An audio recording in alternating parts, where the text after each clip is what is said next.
आज हम आपको बताने वाले हैं एक ऐसे दिव्य दिन के बारे में जब 4 महीने की गहरी निद्रा के बाद स्वयं भगवान विष्णु पृथ्वी पर जागते हैं। ये वही क्षण होता है जब ब्रह्मांड में शुभ ऊर्जा फैल जाती है और हर अशुभ कार्य अपने आप रुक जाता है, क्योंकि 1 नवंबर 2025 को आने वाली है देवउठनी एकादशी, जिसे प्रबोधिनी एकादशी भी कहा गया है। स्वागत है आपका बियॉन्ड रियलिटी में, जहां हम बताते हैं हर धर्म और हर आस्था के पीछे छुपी वास्तविकता।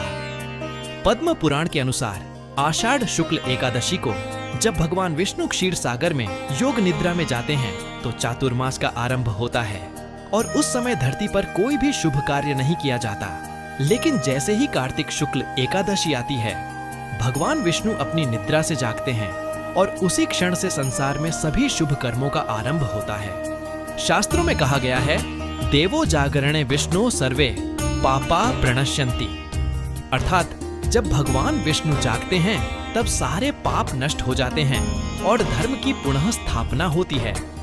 व्रत विधि क्या करें? इस दिन सुबह स्नान कर भगवान विष्णु की मूर्ति या चित्र के सामने घी का दीपक जलाएं, तुलसी दल, पीले फूल और चंदन अर्पित करें। ओम नमो भगवते वासुदेवाय मंत्र का कम से कम 108 बार जाप करें। रात में जागरण करें, भजन कीर्तन करें और हरि नाम का स्मरण करें।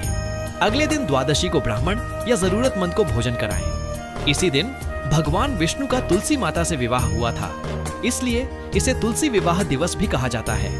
इस दिन झूठ बोलना, क्रोध करना या किसी का अपमान करना पाप माना गया है। मांस, मद्य और प्याज लहसुन से बने भोजन का सेवन न करें। इस दिन कोई भी तामसिक कर्म या विवाद से बचें। तो इस देवउठनी एकादशी पर सिर्फ भगवान विष्णु को मत जगाइए, बल्कि अपने मन, आत्मा और विश्वास को भी जगाइए, क्योंकि जब भगवान विष्णु जागते हैं तो धर्म का पुनर्जन्म होता है और जब आप जागते हैं तो आपका भाग्य पुनः लिखा जाता है। यह संदेश था बियॉन्ड रियलिटी की ओर से, जहां हर शास्त्र के पीछे छिपे रहस्य को हम दिखाते हैं सत्य के प्रकाश में। अगर आप भी ऐसे ही धर्म और रहस्य से जुड़े सत्य जानना चाहते हैं तो चैनल को सब्सक्राइब करें और घंटी का बटन जरूर दबाएं, ताकि अगला रहस्य आपसे छूट न जाए।